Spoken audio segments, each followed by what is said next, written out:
Every iconic rock and roll band has that first song that pushed through and touched the mainstream, paving the way for everything that came afterward. For Queen, that song was the one that sounded a little bit different from their previous work, with a little more experimentation in the studio. And it set the stage for the band to follow later with their epic Bohemian Rhapsody. Unlike that song, their first major charting success was only 3 minutes in length, and it's a fun little romp about a high-class prostitute with references to Marie Antoinette, geishas, and the high-powered men who could afford her time. Killer Queen, from the band's third album, Sheer Heart Attack, released in November of 1974, was their first hit in the U.S., and it is a testament to the overabundance of Queen's talent.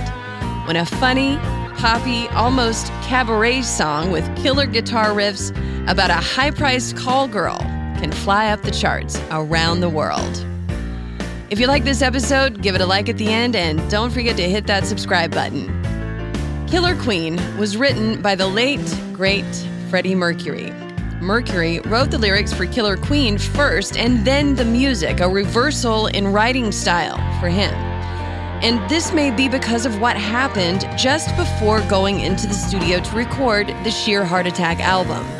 The band had been touring the U.S. in support of Mott The Hoople after their Queen 2 album was released, but had to pull out of the tour and return to London about a month into it after guitarist Brian May contracted hepatitis and became extremely sick.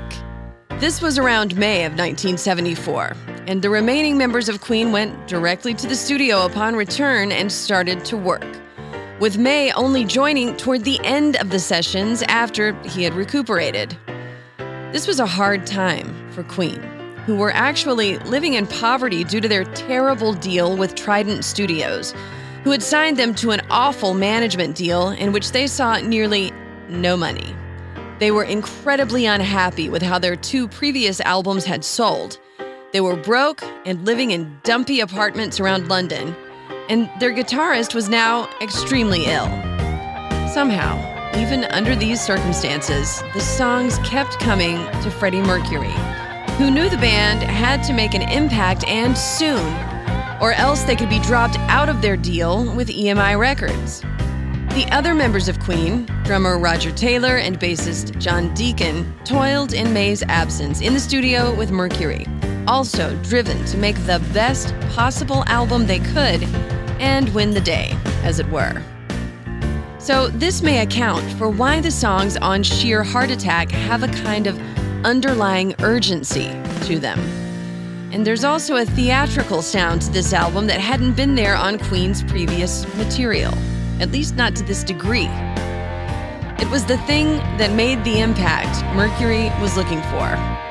Brian May has said that when he finally joined the recording sessions, the rest of the band had left space for his guitar parts, and that he was particularly proud of the multi-tracked guitar work on Killer Queen. The 4-part harmonies were, of course, also added after May returned, all of which came after the bulk of the material was initially recorded. Above all, even though Mercury was the primary songwriter, the original band Queen was a 4-piece concern, with each member playing a vital role in making this music that was and remains completely unique. There was a lot of camaraderie and a genuine appreciation for each other's talents, too, which made all the difference when they were down a man during the initial recording sessions for Sheer Heart Attack. So, back to the lyrics. Freddie Mercury, with his outsized imagination and tremendous gift for fitting words to music, managed to wrangle a song about an expensive call girl, with the idea, in his words, that high-class people can be whores too, which is both hilarious and true, and sounds amazing in Killer Queen. The song starts with Mercury's finger snaps, and then his piano playing coupled with his lyrics, which go like this. She keeps Moet et Chandon in her pretty cabinet. Let them eat cake, she says, just like Marie Antoinette. A built-in remedy for Khrushchev and Kennedy. At any time, an invitation you can't decline. expensive champagne, expensive furniture, and an attitude borrowed from Queen Marie Antoinette, who is forever linked to the saying, "Let them eat cake," when told that the French populace were starving.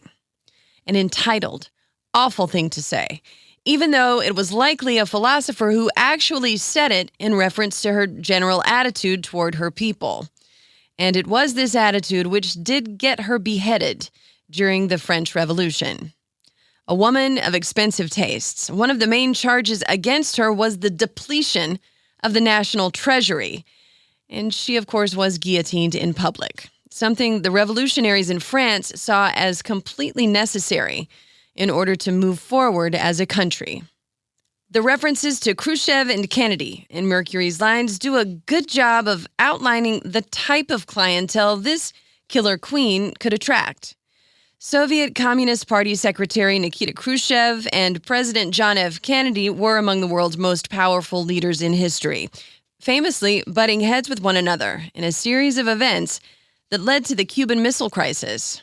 And of course, Kennedy was rumored to have had extramarital affairs, including with Marilyn Monroe, the kind of beauty we imagine the killer queen in Mercury's song to possess.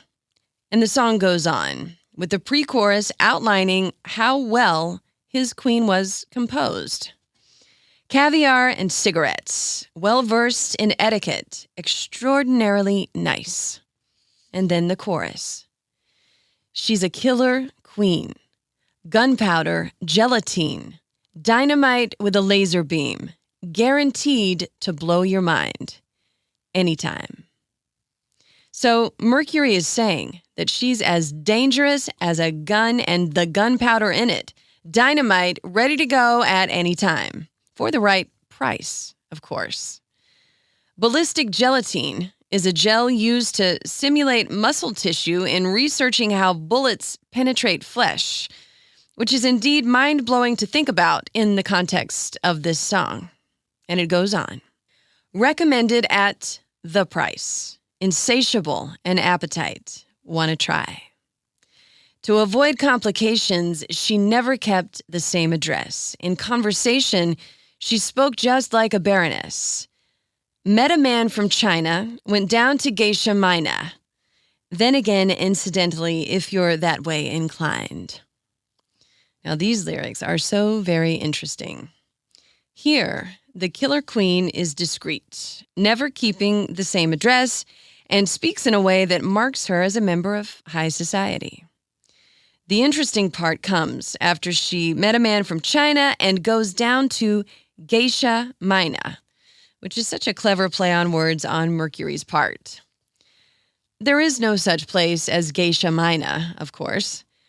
A geisha is a Japanese courtesan, a high society call girl, which the killer queen is as well. Geisha Minor, in Mercury's play on words, is a reference to Asia Minor, which is what Turkey used to be known as in the Middle East. Mercury was born in Zanzibar, now called Tanzania, on the southeast coast of Africa. Geisha Minor is a funny little lyrical nod to the general corner of the world where he was originally from before emigrating to England with his family at a young age. And it sounds great in the song. And it goes on. Perfume came naturally from Paris. For cars, she couldn't care less. Fastidious and precise. And the killer queen chorus repeats, and then on to the next verse. Drop of a hat, she's as willing as, playful as a pussycat, then momentarily out of action, temporarily out of gas, to absolutely drive you wild. She's all out to get you.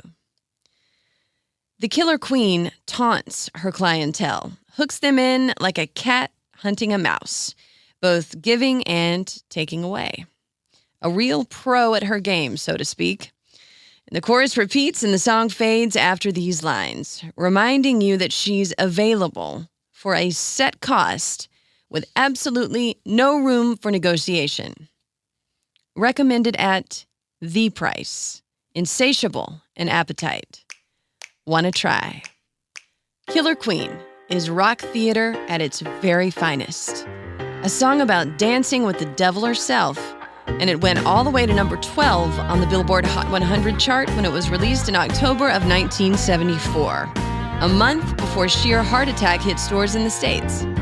The album also went to number 12 here in the States, and when the band toured behind it, this time they headlined around the world.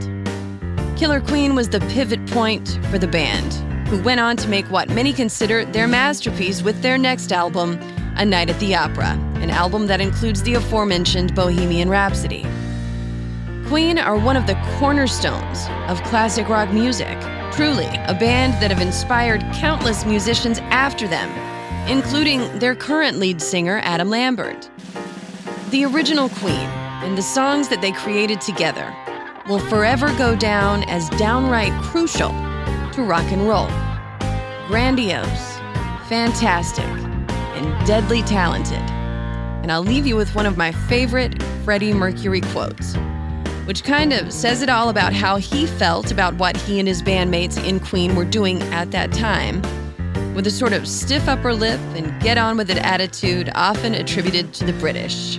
After the release of Sheer Heart Attack, when the critics who had previously called them supermarket hype were finally silenced by what they heard in Killer Queen, Mercury said, "If you see us up on stage, that's what we're all about. We're basically just a rock band." Thank you, Freddie Mercury, and long live Queen. I'm Janda, and this has been Behind the Song. Special thanks to Christian Lane for the music you hear on these podcast episodes. If you like it, give it a thumbs up, leave a 5-star review, and hit subscribe. You can also watch videos on the Behind the Song podcast TikTok channel.